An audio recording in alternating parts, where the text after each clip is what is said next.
Welcome everyone to this webinar. Welcome if you're watching live. Thank you for being here live. Look forward to getting some questions from you later. And welcome if you're watching the replay recording. And also welcome if you're listening to the podcast audio version of this webinar as well. For those who don't know me, my name's John Denton and my business is Business Ready for Sale, because that's what I do. I help business owners get their businesses ready for sale, because a business that's ready for sale, I believe, is well worth keeping. And I do that either one-on-one with people, or I do it in a group mentoring process, which these days gets called cohort groups or cohort mentoring. And that's called Business Owners Taking Action. But a little bit more about that later. Why, if I help business owners get their businesses ready for sale, would I have a webinar on cybersecurity? Well, one of the reasons is that a nightmare for a business owner would be to go through the sale process, use a broker, spend months, get a buyer over the line, and then whilst going through due diligence or leading up to that, they get hacked, they get locked out, ransomware, something like that happens, and they're not only going to lose their systems and lose potentially their business, they're going to lose the sale. So it's critical that when you're getting your business ready for sale, you take care of cybersecurity. And that's why today I'm joined by Charlie Stevens from Domain Digital. G'day, Charlie. G'day, John. Thank you, and thanks for everyone for joining today. Yeah, looking forward to this. Charlie presented to my Business Owners Taking Action, my in-person group here in Perth recently, and got a lot of questions. We spent quite a lot of time going through questions. So if you've got questions, please put them into the questions area and we will address them. So Charlie, give us a little bit of an intro about yourself and your business, and then we'll get into your presentation. Awesome, thanks.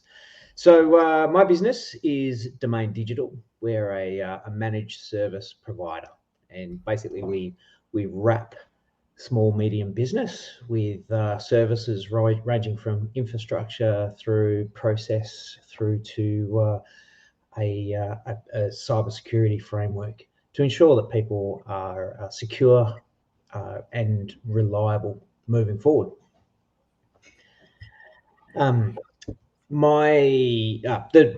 Today's discussions basically take you through a small part of the threat landscape. There are so many different ways for people to get in, but I really like to give people a little bit of the how, and based around that, you've got a bit of an insight into that. Then we'll go into what it actually means and how you can start to protect yourself. So we'll go very much from the very, very simple and stuff that any and everyone should be doing, through to the slightly more complex if you're a larger organization, or if you feel that your entity is worth putting a little bit more effort into in order to protect. Alrighty. So starting out, we've got some quick facts and figures for you. This just gives you a little bit of the scope of where things are at. This is from IC3 out of the US. Very much US based, although there's a lot of input from other countries around the world. I've been following this for quite a few years now, and it never ceases to amaze me how these numbers are going up. If we take a look at last year, for example, we've got last year this was sitting at $4.2 billion. Through to I'm going to say last year, that's the 2020. So the 2021 numbers have wrapped up at $6.9 billion in victim losses. So that's a fairly substantial increase over the past 12 months. A large portion of this sits around business email compromise. that is coming up at nearly $2.4 billion. And because it's such an easy way for threat actors to get into an organization, that is, of course, where they like to focus their attention. Now, when we're looking at attacks, there's a substantial number of different ways of going about stuff. But if we want to drop it into a real basic, here are your options. There's targeted attacks, and then there's the if we throw enough mud at something, it'll stick. If we look at that in a universal medium, that equates to email. So literally, it's so easy to send billions of emails, and then you can people will either click on something for a payload, or they'll be phished, and we'll go into that in a short while. When you're looking at targeted attacks, there's really 5 key areas. Finance, healthcare, construction, legal, and manufacturing. Each of them, ultimately, threat actors are after cash. So finance, that's obvious. There's lots of money there. From a healthcare perspective, there's large quantities of personally identifiable information. So all your date of births, your Medicare numbers, all that sort of good stuff is all on file. So it's very lucrative for threat actors to get access to that information. From a construction perspective, they're generally quite large projects. So and this is where ransomware comes in. So if you've got large projects, lots of money on the line, and magically everything's ransomware, so someone has no access to that anymore, then the entity is much more likely to want to pay to get their information back. Legal, intellectual property, and again, potentially large transactional values that are going through there. And from a manufacturing perspective, it's intellectual property. So if you can get hold of that, then it can be on sold, sometimes at fairly significant amounts of money. So we spoke about targeted versus let's throw some mud at the wall, and email is very much where it's at. And what they're looking for here is to grab your information, and they do this via phishing. So that's you're opening an email with a payload attached. This is actually becoming less common now because everyone's had drilled into them. You must have antivirus, you must have anti-malware, even out of the box type setups. So your Windows native environment has quite a good antivirus that sits in there. It's becoming less. It's not non-existent, but it's certainly the payload side of things is becoming less from a direct access. There's a lot of phishing that sits around opening an email and it says, okay, you need to authenticate your account. So people go off, they type in their username and password, and then that information is channeled straight into the hands of the threat actors, who will either use it for their own use, or if they can collate enough of it, it'll get pushed out for sale at the dark web, and another threat actor will have a crack at the numerous accounts from there. You can also be infected just by visiting a website, and this is especially the case if your systems haven't been patched or had the security updates applied properly.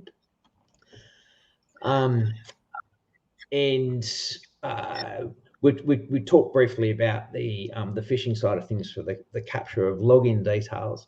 We'll go through in a little while multi-factor authentication.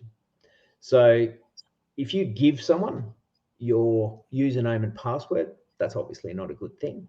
But if you've got a second factor of authentication that's required on top of that, and they don't have access to that, then effectively those username and password details are of no use to that threat actor.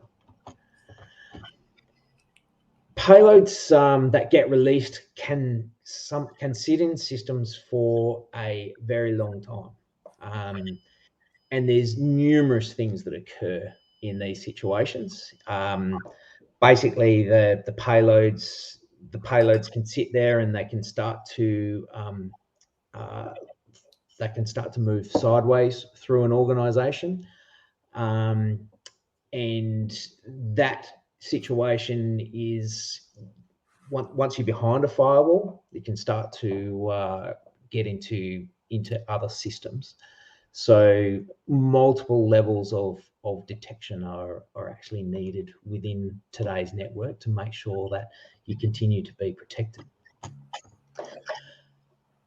Social engineering is another one, and there's lots of things on social networks that will capture your private information. Well, not so private as it may be.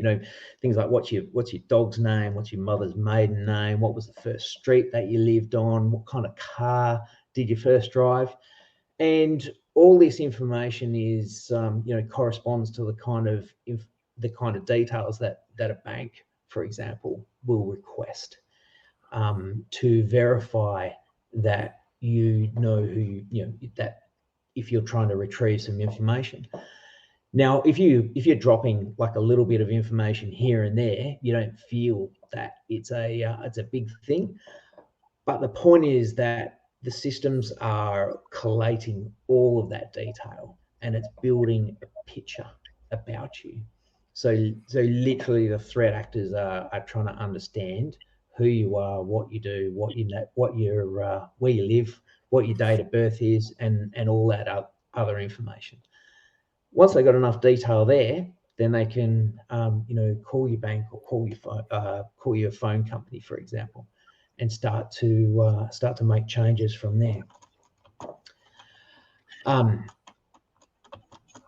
Mobile devices, they also you can actually get malware downloaded onto your mobile devices. So there are malicious infections that come from both the Play and the App Stores, which are that's obviously not a good thing. And one of the huge issues is unpatched or misconfigured devices. So essentially, if when a patch is released or a security patch is released, your best thing to do is to get that applied to your device as quickly as possible. So whether that is your your PC or your phone, the quicker you can get the latest updates applied to it, the less chance you're going to have of a threat actor exploiting that particular environment.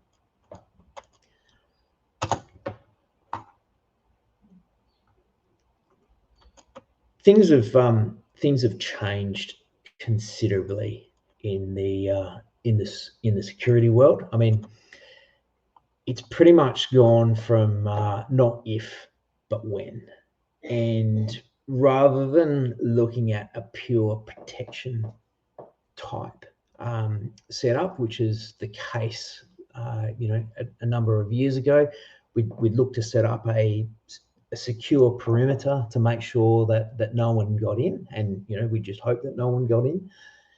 Now we're basically assuming a breach, and when we look at assumed breach, we have to have eyes inside the network to understand what is actually going on. So the pure let's protect an environment is an outdated strategy. You need to be able to identify threats, protect, detect, respond to them, and then recover as well. And the thing is, this is continual improvement. it's not a set and forget. You can certainly put some effort in from a security perspective and improve your profile. In other words, reduce the threat vectors that sit around the outside. But it's never going to be a set and forget kind of scenario. And this is where it's got to be driven from the top. Like, executive management needs to purposefully enact change. It's always got to be, we need to protect the business, we need to protect the assets within it, and have that continual focus in order to ensure that it is being tweaked over time. The other thing that we're so the systematic process-driven approach. So you can have, really good products, you can have really good people, but you've got to have exceptionally good process as well to make sure that everything is configured and continues to be configured properly in your environment. Other thing that we're seeing is cyber insurance policies are starting to be denied based on what is effectively executive negligence. So failure to roll out basic security hygiene, and in those situations, if really simple things haven't been done, then the insurance companies will go, okay, we're going to deny this claim. It's like getting your house robbed and you've left all the lights on and the front door open. There's kind of questions asked if someone walks in and pulls something out from there. So what do you get to do as a business? What are some of the steps that you can take? One of the most powerful things is multi-factor authentication on any and everything. So I think, John, we've got a poll set up here to find out who's using multi-factor authentication. Does everyone understand what it is, who's using it and who's not? So if we run that poll quickly. Yep. Sorry, my internet dropped out for a little while there, but I'm back. So in the chat, you should see launched poll, or if you go to the center tab at the top with the little graphs on it, you can click on that and vote. I think that should be working. Cool. So we'll roll down there. We've got some results rolling in. We've got 100% saying no. not using multi-factor authentication. So that says something. It does.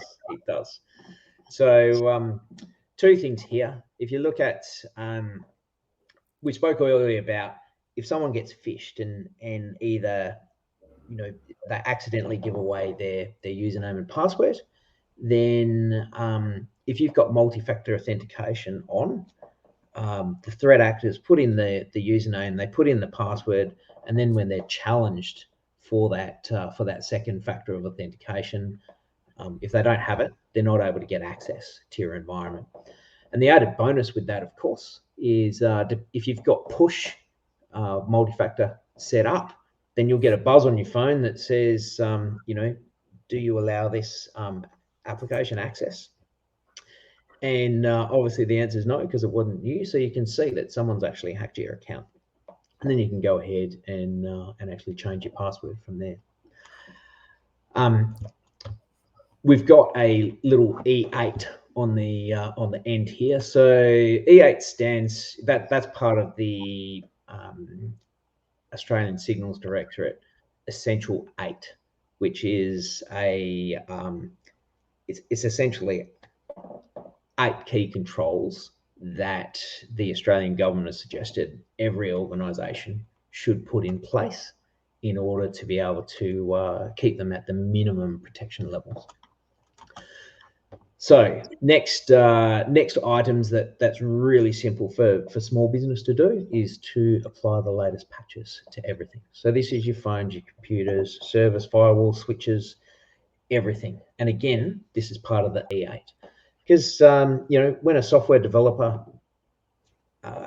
writes their code, they don't necessarily know that there's a vulnerability in it.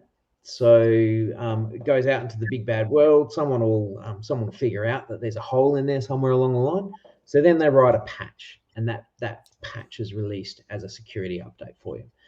And they need to be applied as quickly as reasonably possible. Another simple thing is to restrict or limit administrative privileges to your local machines.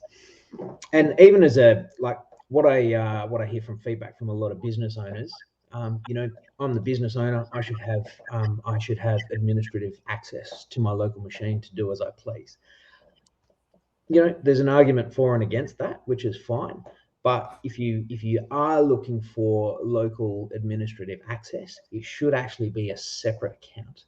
So if you need to do something to your local machine, you log out of your standard user, you log in as the admin, do what you need to do, and then go back in as the user.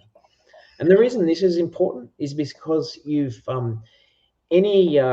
user should have the minimum level of privileges in order to be able to do their job. So if you've got an elevated level of privileges on your device and something gets into your machine, it makes it easier for them to get to places that they shouldn't actually be getting to. So this is a really simple discipline to work through. Back up everything. Backup. And more than this, because everyone thinks they've got a backup. When was the last time you actually checked that the backup was working? The last thing you want to, the last time you want to discover that your backup's not working properly is if you're in a hostile situation, you need to recover, you load the backups and they're not actually working. So you need to be checking those on a regular basis to ensure that it is in fact working. And the software is just not saying that it is working. The thing with backups as well is, Charlie, there's backups and backups. I've seen people do backups and keep the backup, in the same.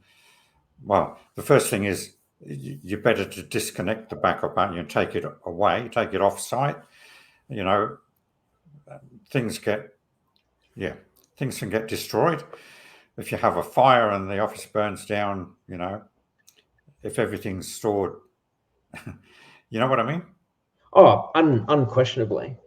So, you should have a minimum of 3 backups, and one of them should be off-site and completely disconnected as well. So, realistically, you can never have too many, but regardless of how many actual backups you have, you also need to make sure that they are working as well. Yeah. Another one that we see quite often is you need to deploy and maintain banking and accounting policies. So this is incredibly important because if a threat actor gets into into an organization's email, they'll actually start to build out a storyboard. So they'll know who the CEO, the CFO, the general manager, and they can actually go through the account side of things and see where the invoices are going. Puts them in a really good place to be able to trick people into doing things that they shouldn't actually be doing. And this includes if an invoice is sent out to clients, like it might be a valid invoice for a valid project that's been done, but the bank account details have been changed. So if the bank account details are ever changed, then there should be a process to firstly call the organization that sent the invoice in the first place, and you never call the number that's actually on the invoice that's been sent to you, because that could have been redirected as well. You need to independently verify the phone number and give them a buzz and make sure that the information is actually correct. And the other thing that you can do, which is not actually done by default in either Xero or MyOb, as far as I'm aware, is that there should be an alert set up as soon as a bank account has been changed.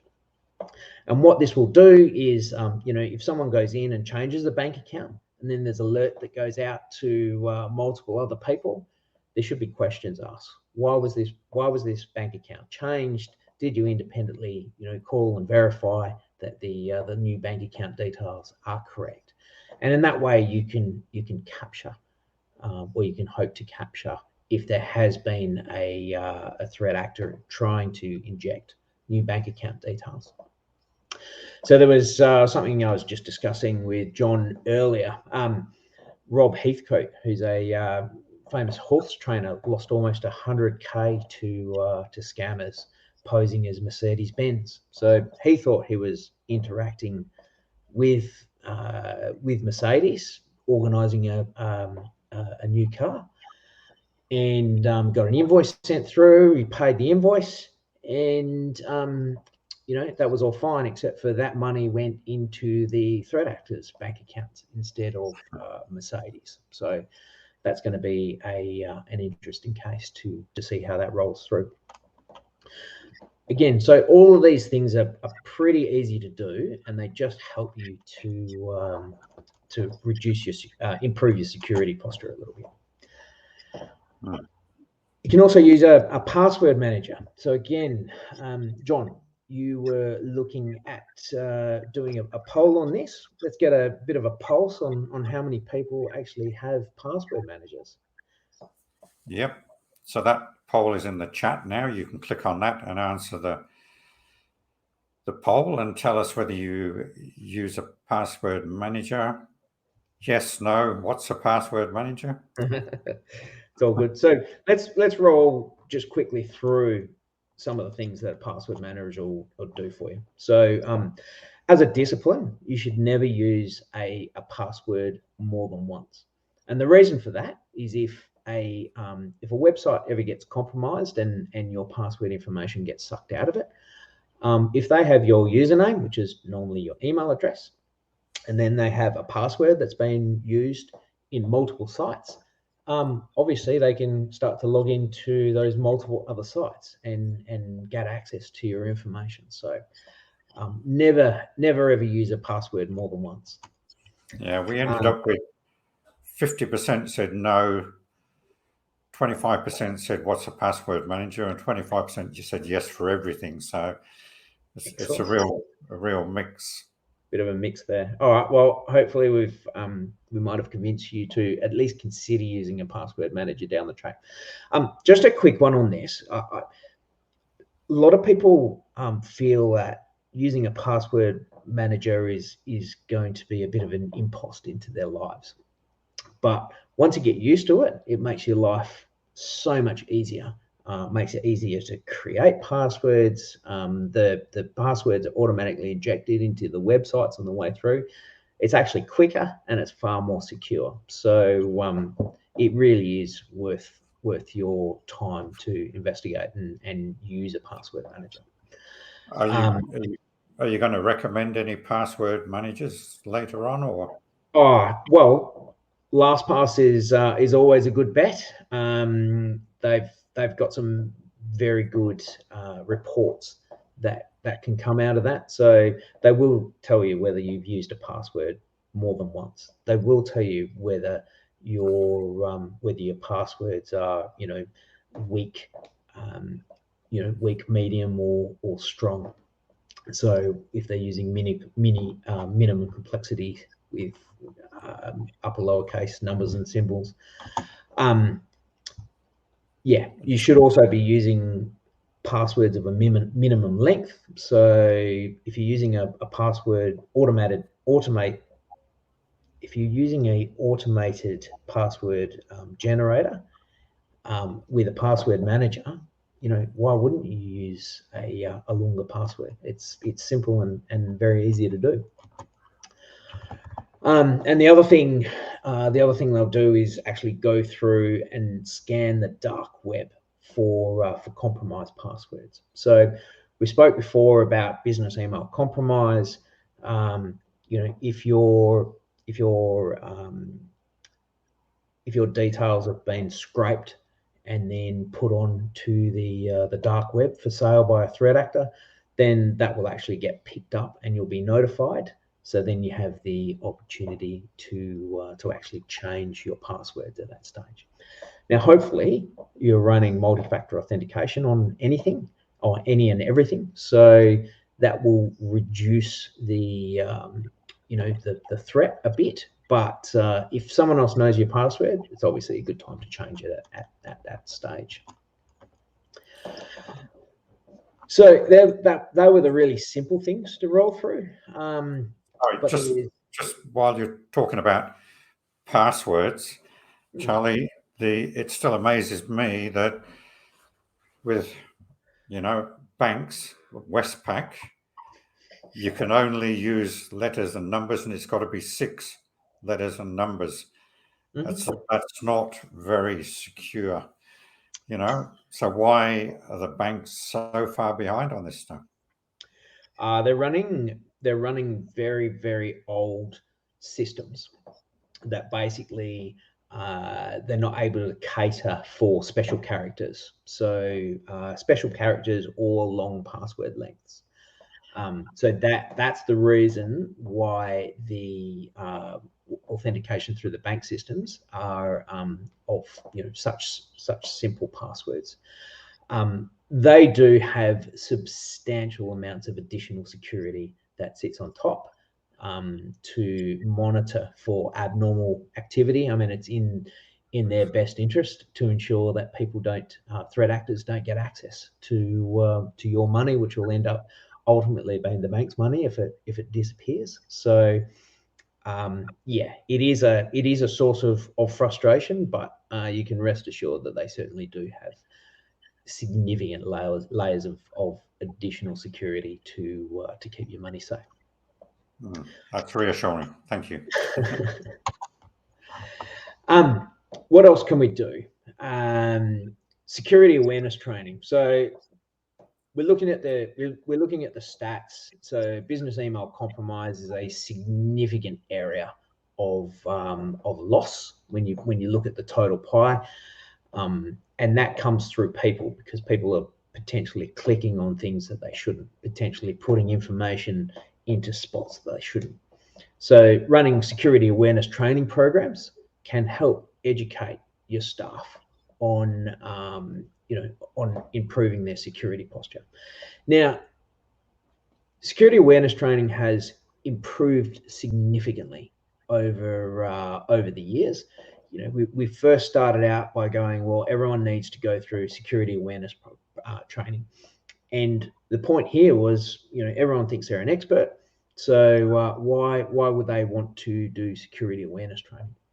So instead of doing formalized programs like you have to sit through all these PowerPoint presentations, we have the scenario where an organization is phished. So fake emails are pushed into the organization, and for the people who click on those particular emails, they get taken to a page that says, lucky this time, this was a test. It's not it's not a threat actor trying to grab your details, but we will channel you into an education program to try and help you identify how to spot a fake or a phish email in the future.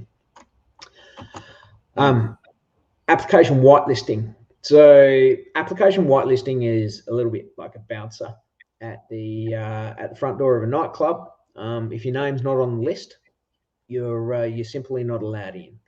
And in the same way, if a program is not on the list of approved programs, it just won't be allowed to run on your system.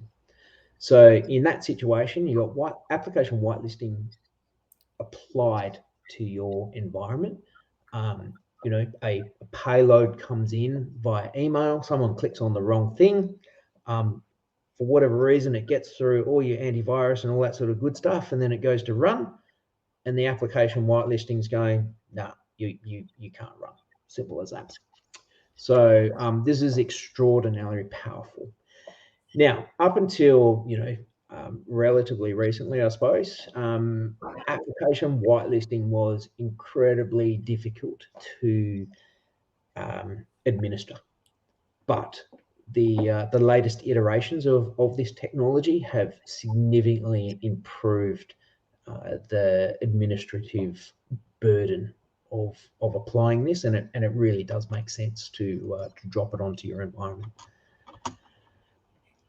Segmentation of your network. So the thing is that we spoke previously about having your backup in a different place to your servers, and you may or may not be using servers, but which is in a different place from your workstations and laptops. And then you should be splitting those out from your voice over IP applications and printers and smart TVs, etc. And the reason we don't do this, the reason we want to have a segmented network is if there's a threat that gets into one part of your network, you don't want it to be able to move into another part of your network. So the more segmented it can be, the better it is. So this is a little bit akin to to having multiple locked doors within an environment. So you might get through the first door, but if you don't have the key to the next door, then you can't get into the next room. Talking of the home, I was just thinking of the Internet of Everything. Now you've got refrigerators that connected to the internet, and Google Home and various Amazon and Apple devices and things all connected to the internet. I mean, if even at home, you're really giving up a lot of privacy potentially, aren't you, through these things? 100%. There's no question of that. So privacy is one thing, but it's also you've got the security issues, because once a threat is inside of your network, then it makes it much easier to transverse its way around. We've got configuration of Office macro settings. So if you're using the Microsoft Office tool set, hardening or making sure that that's all tuned up. And in fact, any of your applications, so operating systems and applications, when they're installed by default, they're installed for maximum usability, not necessarily maximum security. So as an organization, you need to figure out how far you want to take your how far you want to take the security risk, and then apply the application hardening in line with the risk that it is to the organization. We've got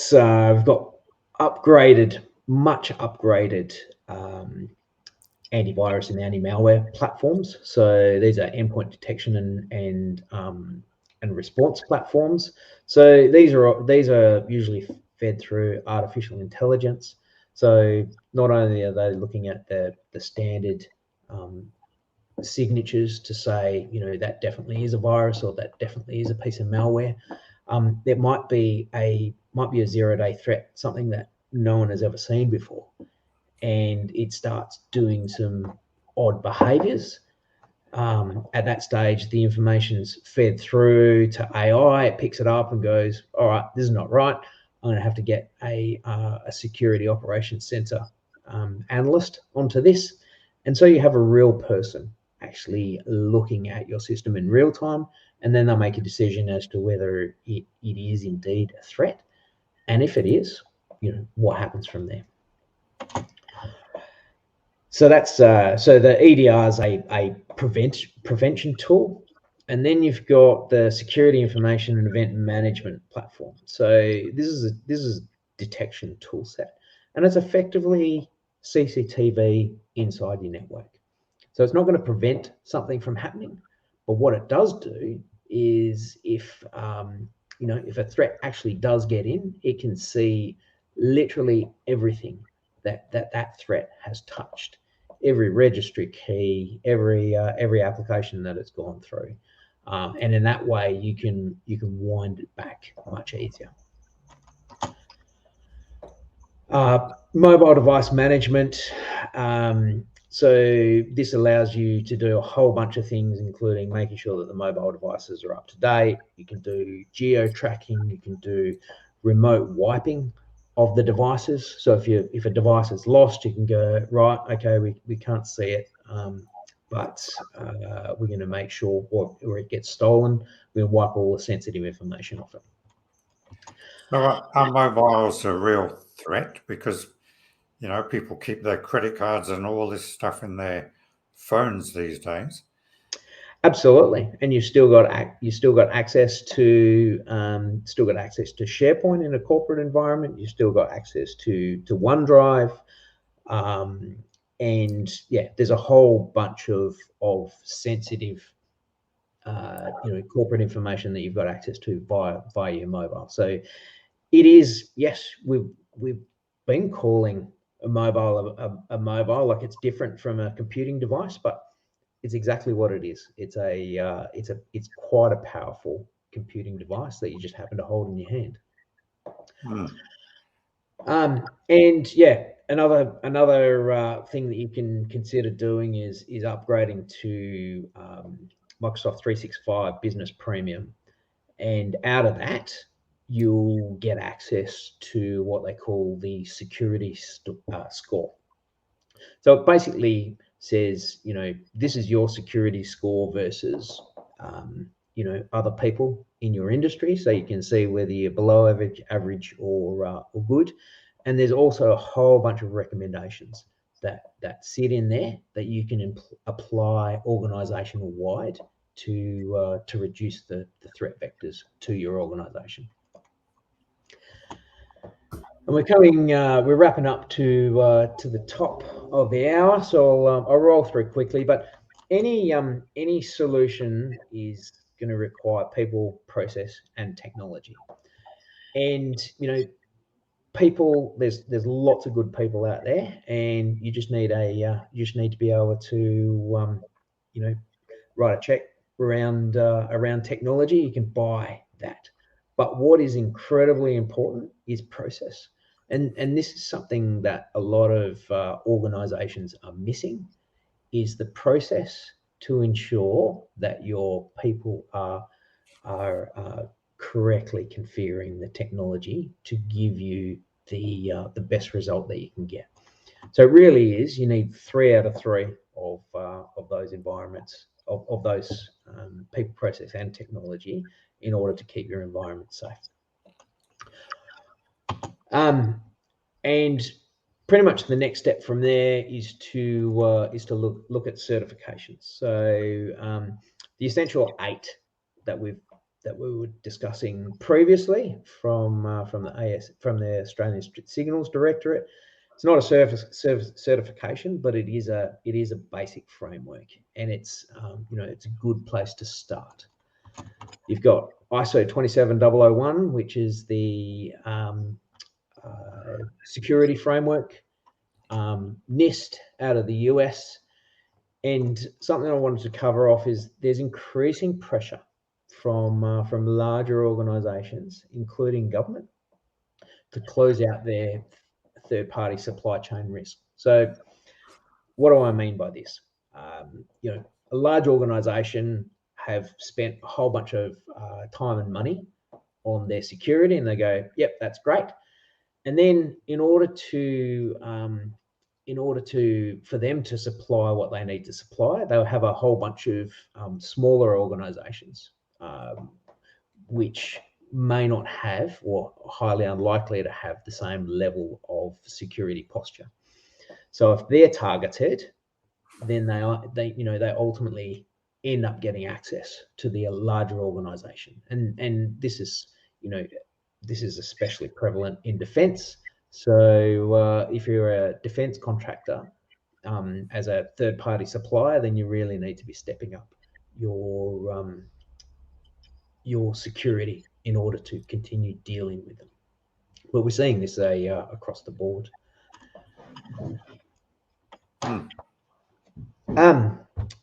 Do we have any questions that we want to go through, or is there anything that's been wrapped up just before we close out here, John? One question: VPNs, virtual private networks. That question comes up quite a bit. Should I be installing a VPN for my business or even at home? What's your view on that, Charlie?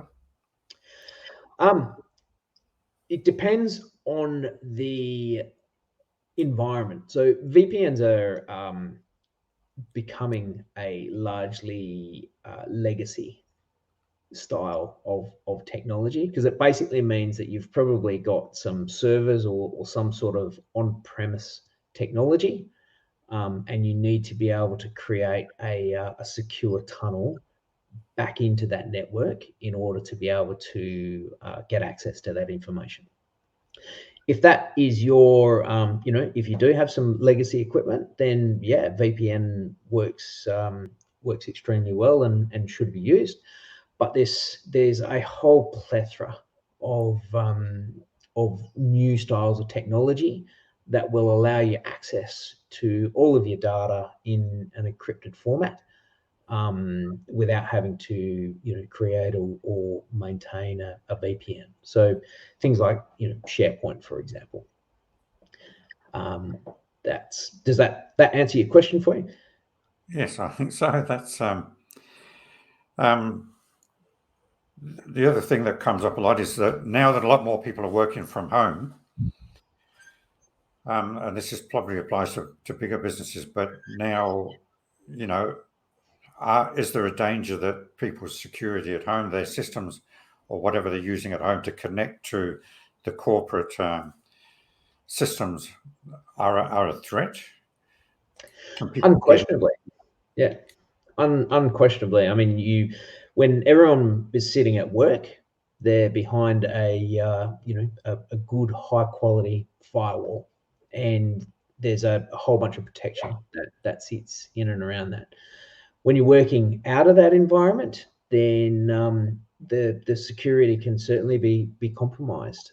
If you're connecting to an unverified Wi-Fi, for example, or even working from home, the technology that you're using at home is not a scratch on what is used in a corporate setting. So there's a significantly higher risk there without question. There's ways to mitigate against that, and that's on a case by case basis, but it is definitely adding cost and complexity to organizations to have people working out of the office. Yeah, so it's up to the corporates to sort that one out. Yeah, well, when I say corporates, I'm talking anyone with staff. Yeah, anyone with staff who work from home. Yes. Whatever the size of the business. Yeah, that's true. They need to be aware of that. What about the antivirus and these type systems? I use Trend Titanium, I think it is, or something. Yep. And I've touched wood, never had a problem. I shouldn't be saying that, maybe. Trend. There's always good, better, best type scenario. So we talk about basic AV platforms, and then we talk about the EDR, or the endpoint detection and response, which plugs what is effectively an antivirus, anti-malware in with artificial intelligence, and then you connect it into a real-time security operations center as well. So, everything comes back to what's your risk profile? What are you trying to protect? How much money should you spend in order to ensure that you remain secure? And this is a tailored response. We all face the same sort of threat. So if we're talking about as soon as you connect to the internet, there's threat actors that are trying to get into your environment. So are you trying to protect billions of dollars from a financial institution's perspective, or are you running your local florist shop that there's not quite the same risk there? Okay. We've had a couple of questions now from Paul. One is, how do I access the dark web? I would suggest you probably don't. You can get reporting from the dark web. It depends on why you want to access it. It's not something that you stumble across. Like you need specialist software in order to be able to get access to the dark web, and then you get to expose yourself to all the good stuff that comes along with that. But if you're trying to understand your information on the dark web, then there's numerous platforms that will do that reporting for you.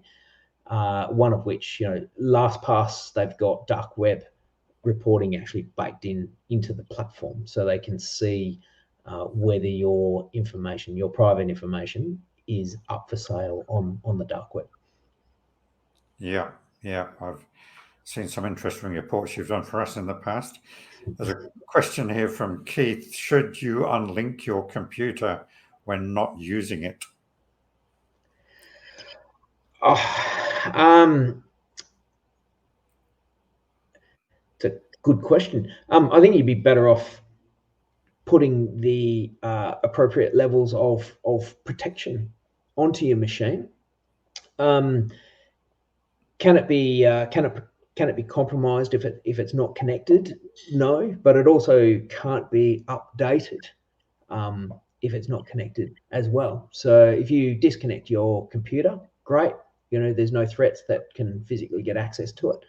But then you've got the scenario where there might have been some patches pushed down onto that machine. So when you do need to connect it back up, it doesn't have access to those patches, so it makes you more vulnerable. So that's keeping your machine patched, making sure that you've got the appropriate levels of anti-malware, virus protection, etc.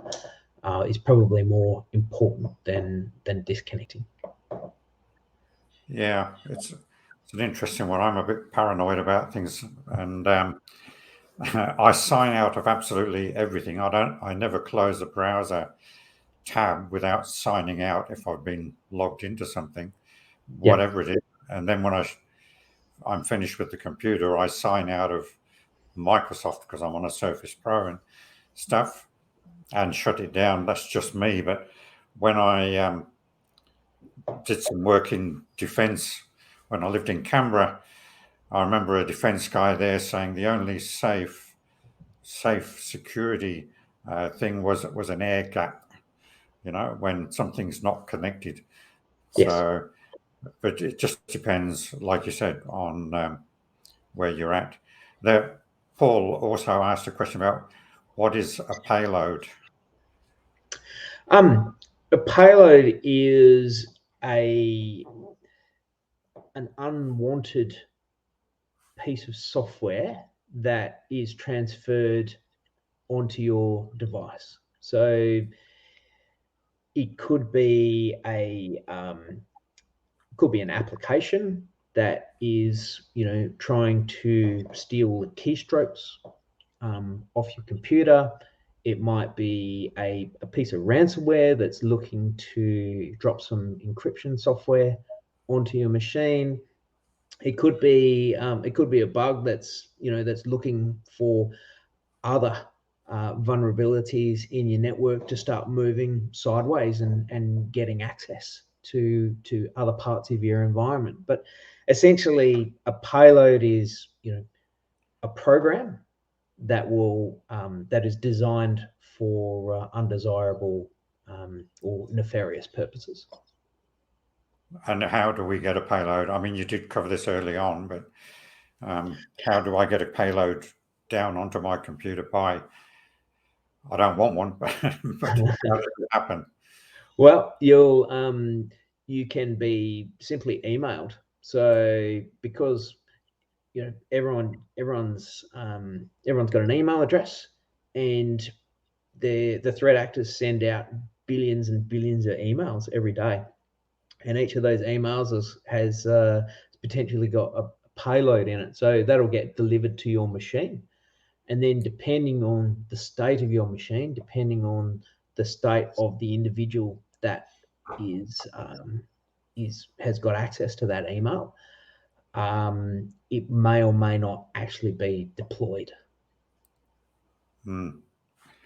Okay, cool. I think that just about covers it. Tell us a bit about Domain Digital and how people can contact you. Cool. All right. Well, we are a managed service provider, and we actually run a specific or a program of events to work through your environment, and will drive infrastructure and behavioral change. We know that when everything is when we apply best practice standards to an environment, there's much less calls to the help desk. Like, we'll never make all of the help desk calls go away, but we certainly know that when everything is configured in the manner that it should be, the number of calls that you get is significantly less.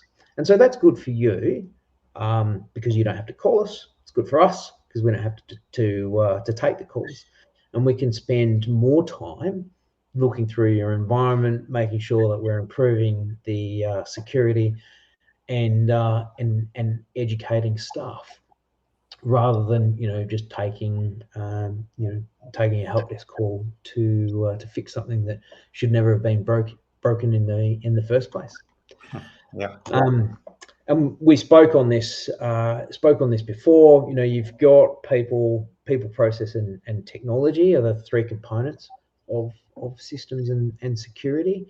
And yes, you can have great people, and you can buy great technology, but process is incredibly important, and that needs to be developed over time. So it's not quite so simple to get good and effective process in place to ensure that your great people and your great technology remain configured and operating in the manner that they should be. So how do we help? I love business, and I love to educate. So our entire philosophy is around stability, security, and efficiency. And this is pretty much the order that we need to roll into an environment. If things are not working properly, we need to make it stable. If the security is not quite what it needs to be, then there's a program of events to roll out the technologies and process and configuration to improve security. And then you start to look at efficiency. How do you do stuff better with less resources?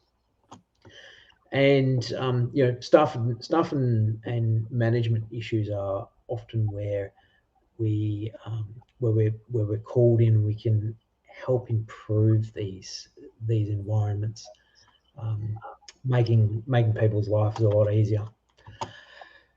And so again, going back to the people, process, and technology, often when we're pulled into a new environment, like, everyone's got a tech provider somewhere along the line, And often, they'll have great people, and often they'll have great technologies. Like we don't necessarily have to pull everything out and start again.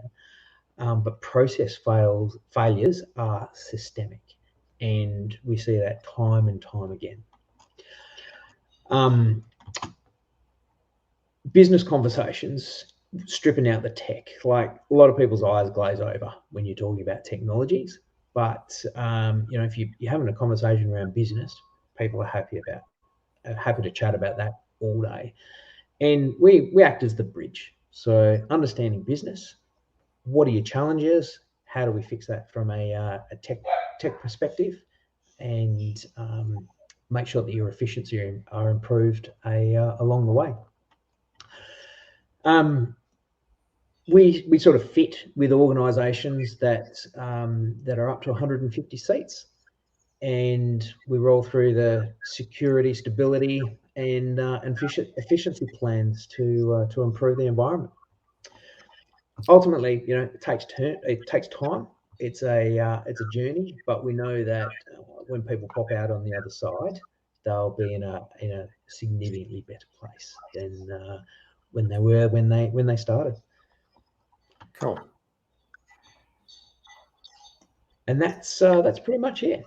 So yeah, you can get hold of us, sales@domaindigital.com.au, or the office number is 08 9441 6300. Fantastic. That's thank you very much for that. We've gone a little bit over the hour, but there's a lot of information there. We got some good questions, and I know from past experience there's a lot more detail that could be gone into as well. But thank you, Charlie. It's always a pleasure to have you on these webinars, and thank you for coming and visiting my group recently. We had a really good session with them as well. So again, domaindigital.com.au is the website, and the phone number is 0894416300, and talk to Charlie. So I think it's interesting with small business. So many small businesses don't think it's going to happen to them, but there's so many horror stories around of identity theft and all sorts of things. Just to finish off and to make people aware that this thing can happen to a small business. A client of mine who's in my mentoring group is a bookkeeper, got a bookkeeping business, and is a tax agent. She lodged a tax return for a small business only to get an error message, which when she investigated it, the tax office said, no, that business has already submitted their tax return and had a refund. And because somebody had completely falsified the tax returns and stolen the person and the business's identity. And I've recently received a couple of emails purporting to be coming from MyGov, wanting me to fill in a form. And I don't know if you've seen that one yet, Charlie, but it appears to be doing the rounds. MyGov do not send you emails, but it looks very convincing. So, and they are particularly convincing. They've got some, back in the old days, it was so obvious that something was not right, misspelled, inappropriate punctuation and capitalization. Now, logos are on point. The language and the wording is absolutely spot on. So sometimes the only way to tell that there's an issue is hovering your mouse over the top of links and seeing where it's actually going. And with the proliferation of and the ease to register new domains, even that can be tricky as well, because sometimes our eyes will play tricks on us, and you'll think that it says one thing and it actually says another. So it's very, very easy to be tricked. Okay. Well, that's more good advice. All right, let's leave it there. And thanks again, Charlie. Thank you, everybody, for turning up, who turned up live, and those that are on the the replay and the podcast. Hope you enjoy it. Contact us if you have any questions. So thanks, Charlie, and bye for now.